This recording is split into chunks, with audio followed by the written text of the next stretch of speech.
Nelson Mandela's grandson Mandla Mandela has opened up about his reaction to Meghan Markle's comparison to his grandfather in his latest interview with GB News Dan Wootton. During the conversation, he claimed the former royal didn't fully understand what Mandela stood for when she likened her marriage to Prince Harry to his struggles with apartheid.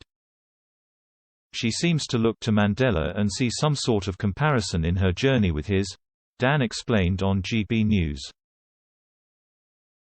Does that just show out of touch she is?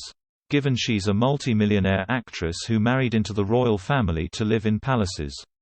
Then she left the royal family to live in a $14 million California mansion. I mean, it was hardly a difficult journey, was it? Mandela urged Markle and others who want to compare themselves to the anti-apartheid activist to look further into his ideals and struggle against apartheid. He said, "Many times we come across people who want to regard themselves as a Nelson Mandela, but don't even understand the ideals and the principles Madiba championed. We have always said that before you can regard yourself as a Nelson Mandela you should look into the ideals and principles Madiba stood for. He was one who was very much appreciative of the most vulnerable in society, particularly women and children. And, therefore, he always taught us every society is judged and seen in the manner it treats its most vulnerable.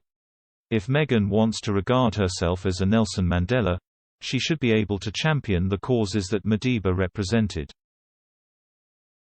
He was also quoted in the Mail Online, saying, "Madiba's celebration was based on overcoming 350 years of colonialism, with 60 years of a brutal apartheid regime in South Africa. So it cannot be equated to as the same." Mandela also assured Wootton he would be willing to meet with Markle to preserve the relationship between his family and the Sussexes. "Absolutely," he confirmed. "Because of the relationship my grandfather had with Her Majesty Queen Elizabeth, we as a family have always cherished the role they played in my grandfather's life. I have many pictures of him with Her Majesty Queen Elizabeth and have always had fond memories of her. We, as a family, will always continue to hold the royal family in high regard."